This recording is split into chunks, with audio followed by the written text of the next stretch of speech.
Halo semua, kami mahasiswa Manajemen Ekonomi Bisnis Unisbank. Di sini kami akan sedikit memberikan penjelasan tentang pasar persaingan monopolistik studi kasus di industri smartphone. Tanpa lama-lama, mari kita langsung aja masuk ke dalam materi awal yang akan langsung dibawakan oleh kawan saya, Mas Ridwan Abadi.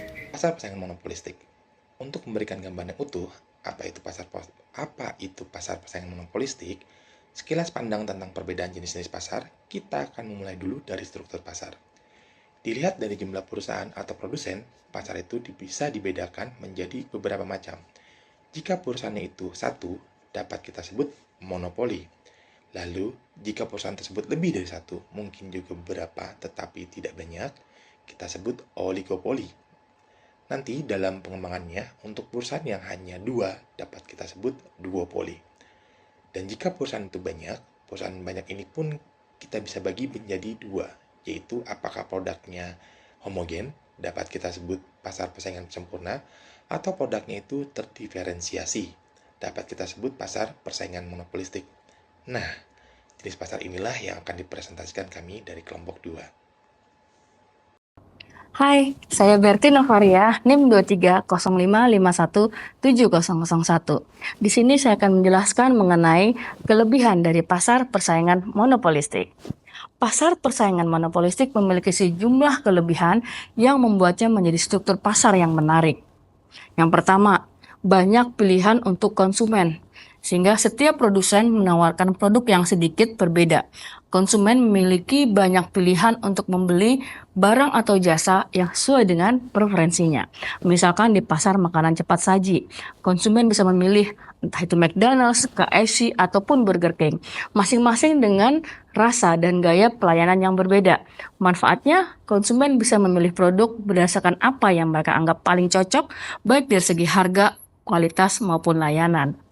Yang kedua, inovasi terus berkembang. Persaingan antar produsen di pasar ini mendorong perusahaan untuk terus berinovasi agar produk lebih menarik dibandingkan dengan pesaing, seperti menambahkan fitur baru, meningkatkan kualitas, ataupun menciptakan desain yang lebih menarik. Contohnya, dalam pasar smartphone, produsen seperti Apple, Samsung, ataupun Xiaomi terus menghadirkan teknologi terbaru seperti kamera yang lebih baik atau layar yang lebih jernih. Yang ketiga, persaingan non-harga. Di pasar monopolistik, persaingan tidak hanya terjadi pada harga, tapi juga pada aspek lain seperti kualitas, desain, ataupun pelayanan. Produsen berusaha menarik konsumen dengan meningkatkan nilai tambah, bukan hanya dengan menurunkan harga. Contohnya dalam industri hotel. Hotel bintang 5 tidak hanya bersaing pada harga kamar, tetapi juga pada fasilitas seperti kolam renang, spa, dan juga layanan pelanggan. Manfaatnya, konsumen mendapatkan nilai lebih dari produk atau layanan yang ditawarkan, bukan hanya sekedar harga murah. Yang keempat, mendorong kreativitas dan diferensiasi. Untuk memenangkan persaingan, perusahaan perlu menciptakan produk yang unik dan menarik. Hal ini mendorong kreativitas dalam desain, branding, dan inovasi produk. Contohnya, industri pakaian yang menawarkan berbagai merek dengan gaya, warna, dan bahan yang berbeda, memungkinkan konsumen untuk menemukan pakaian yang benar-benar sesuai dengan gaya mereka. Yang kelima, kemudahan untuk masuk dan keluar dari pasar. Dalam pasar ini, hambatan untuk masuk atau keluar relatif lebih rendah. Perusahaan baru dapat masuk dan dengan mudah jika memiliki ide yang inovatif ataupun produk yang menarik. Sebaliknya, perusahaan yang kurang kompetitif dapat keluar tanpa mengalami kerugian yang besar. Contohnya, di pasar makanan kecil, seseorang bisa membuka bisnis kafe lokal dengan konsep unik tanpa memerlukan investasi yang terlalu besar. Yang keenam, persaingan yang sehat. Karena banyak pemain di pasar, tidak ada perusahaan yang sepenuhnya mendominasi. Hal ini menciptakan persaingan yang lebih sehat, di mana perusahaan berusaha meningkatkan produknya untuk tetap lebih kompetitif. Contohnya, dalam industri kopi, banyak merek-merek lokal yang bersaing dengan Starbucks dengan menawarkan rasa khas atau harga yang lebih terjangkau. Dan yang ketujuh, tidak sepenuhnya ditekan harganya. Berbeda dengan pasar persaingan sempurna, di mana harga sangat rendah. Di pasar monopolistik, produsen masih bisa menetapkan harga yang memungkinkan mendapatkan keuntungan. Ini mendorong keberlanjutan bisnis. Manfaatnya, produsen dapat bertahan lebih lama di pasar, sehingga konsumen lebih banyak pilihan yang konsisten dari waktu ke waktu. Kelebihan utama pasar persaingan monopolistik ini adalah memberikan pilihan yang beragam bagi konsumen, mendorong inovasi, menciptakan persaingan yang sehat, sehingga konsumen diuntungkan dengan adanya produk-produk yang bervariasi, kualitas yang terus meningkat, dan layanan yang semakin baik. Sementara itu, produsen pun memiliki peluang untuk bersaing secara kreatif, menonjolkan nilai unik dari produknya.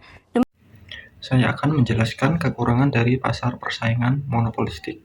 Ada 3 poin utama yang perlu kita pahami. Yang pertama, persaingan yang sangat tinggi. Pasar monopolistik memiliki tingkat persaingan yang tinggi, baik dari segi harga, kualitas, maupun pelayanan. Hal ini membuat produsen yang tidak memiliki modal atau pengalaman yang cukup akan cepat tersingkir dari pasar. Yang kedua, modal awal yang besar. Untuk dapat masuk ke pasar ini, diperlukan modal yang cukup besar. Hal ini dikarenakan para pemain yang sudah ada biasanya memiliki skala ekonomi yang cukup tinggi, sehingga menjadi tantangan besar bagi pendatang baru. Untuk yang ketiga, tekanan untuk terus berinovasi. Pasar ini mendorong produsen untuk terus berinovasi. Namun, inovasi ini seringkali meningkatkan biaya produksi, yang pada akhirnya akan dibebankan kepada konsumen dalam bentuk harga produk yang lebih tinggi. Jadi kesimpulannya, meskipun pasar persaingan monopolistik memberikan peluang bagi inovasi dan diferensi produk, terdapat hambatan yang cukup besar, terutama bagi produsen kecil atau baru. Oleh karena itu, strategi yang tepat sangat diperlukan untuk berhasil di pasar ini. Untuk kekurangannya yaitu kita ada 3 poin ya, yaitu kekurangan dalam pasar persaingan monopolistik. Yaitu diantaranya 1, pasar monopolistik memiliki tingkat persaingan yang tinggi, baik dari segi harga, kualitas maupun layanan, sehingga untuk produsen yang tidak memiliki modal dan pengalaman cukup akan tetap keluar dari pasar. Terus yang berikutnya, yang nomor 2, yaitu dibutuhkan modal yang cukup besar untuk masuk ke dalam proses monopolistik, karena pemain pasar di dalamnya memiliki skala ekonomis yang cukup tinggi.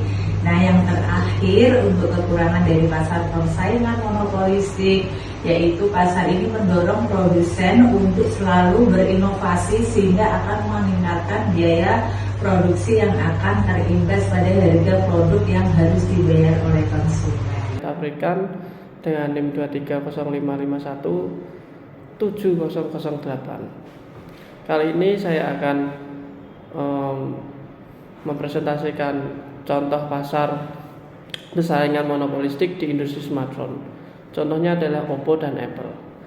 Dua pemain utama industri ini masing-masing dengan strategi diferensiasi yang berbeda. Memahami perbedaan ini penting untuk mengungkap dinamika persaingan dan preferensi konsumen di pasar smartphone. Industri smartphone merupakan contoh pasar persaingan monopolistik karena memiliki banyak produsen yang menawarkan produk dengan fungsi serupa. Namun, dengan diferensiasi produk yang jelas, berikut ada beberapa contoh merek dalam pasar ini. Yang pertama adalah tadi Apple. Diferensiasi produk Apple menawarkan smartphone dengan sistem operasi eksklusif atau iOS. Ekosistem produk yang terintegrasi yaitu Mac, iPad, AirPod dengan desain premium dan pengalaman pengguna yang berbeda dari merek lain. Harga, kalau kita masalah ngomongin soal harga, Apple ini cenderung lebih mahal dibanding merek lain karena citra merek premium. Kalau target pasar, mereka menargetkan konsumen yang mencari produk premium dan inovasi teknologi. Yang kedua adalah Oppo. Diferensiasi produk Oppo fokus pada fitur kamera dan inovatif, seperti teknologi kamera selfie berkualitas tinggi dan AI untuk fotografi. Keunggulan lainnya adalah desain estetik pemasaran yang agresif, dan teknologi kamera yang menonjol. Target pasar mereka adalah konsumen muda yang menyukai fotografi dan desain stylish. Smartphone iPhone diluncurkan pertama kali 29 Juni 2007, diproduksi oleh Apple dan pendiri proyeknya adalah Steve Jobs. iPhone mendefinisikan ulang industri smartphone dengan layar sentuh penuh, ekosistem aplikasi, dan inovasi desain. iPhone menjadi pusat dari ekosistem Apple, menghubungkan perangkat seperti Mac, iPad, dan Apple Watch. iPhone telah menjadi simbol status dan salah satu perangkat paling populer di dunia, menjual lebih dari 2 miliar unit sejak peluncuran perdananya. iPhone adalah perangkat revolusioner yang mengubah cara orang berkomunikasi, bekerja, dan mengakses informasi. Dengan informasi berkelanjutan, iPhone terus menjadi pemimpin dalam industri smartphone global dan memainkan peran penting dalam kesuksesan Apple sebagai salah satu perusahaan teknologi terbesar di dunia. Oppo didirikan pada tahun 2004 oleh pendirinya Tony Chen. Markas besar berada di Dongguan, Guangdong, Cina. Oppo menempatkan kamera sebagai salah satu keunggulan utamanya, terutama untuk fotografi selfie dan fitur AI pada kamera. Juga dikenal dengan desain smartphone yang stylish dan sering menargetkan pasar anak muda. Oppo dengan cepat berkembang ke pasar internasional termasuk Asia Tenggara, India, Eropa, dan Afrika. Oppo menjadi salah satu pemain utama dalam industri smartphone global bersama dengan merek-merek seperti Samsung dan Xiaomi. Apple, iPhone, dan Oppo adalah dua pemain besar di industri smartphone yang beroperasi dalam persaingan monopolistik, namun memiliki strategi dan pendekatan yang berbeda.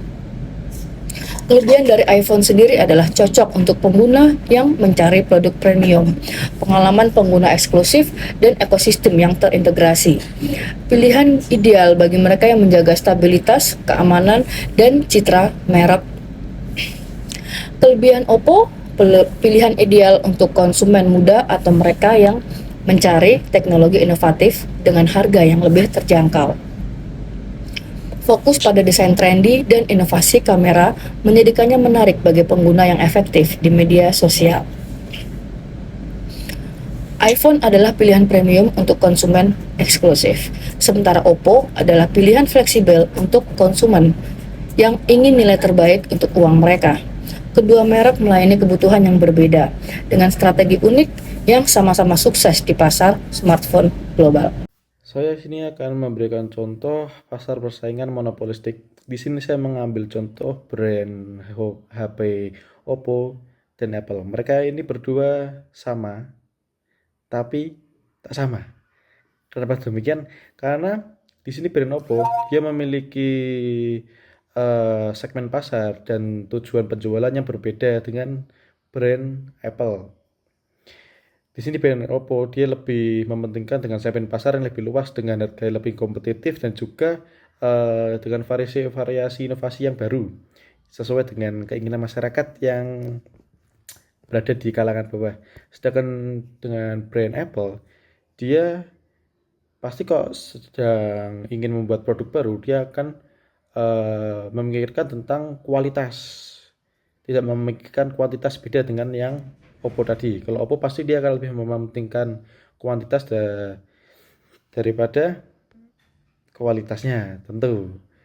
Dari segi harga pun bisa dibilang ini cukup jauh ya, karena Oppo itu ya karena target pasarnya itu kalangan bawah, pasti harganya lebih murah. Sedangkan untuk produk Apple ini pasti akan dengan kualitas premium, harga pasti juga akan premium. Pasti kalau itu. Selanjutnya, saya akan menjelaskan kurva dalam pasar persaingan monopolistik. 1. Masing-masing perusahaan dalam monopolistic competition akan menghadirkan kurva permintaan yang elastis. 2. Perusahaan akan memproduksi saat MR sama dengan MC, ini mirip dengan pasar monopoli. Lalu, 3. Dalam jangka pendek, memungkinkan adanya profit. Namun, dalam jangka panjang, profitnya akan nol, karena ada pre-entry dan exit dalam competition pasar. Ini mirip dengan pasar persaingan sempurna. 4. Saat perusahaan itu menghasilkan profit, akan menarik perusahaan lainnya tentunya ke dalam pasar sehingga mengurus share perusahaan sehingga menurunkan permintaan dan juga sebaliknya. Terima kasih. Ya, itulah tadi sedikit penjelasan tentang pasar persaingan monopolistik. Terima kasih sudah nonton semuanya. Sampai berjumpa di lain waktu. Dadah.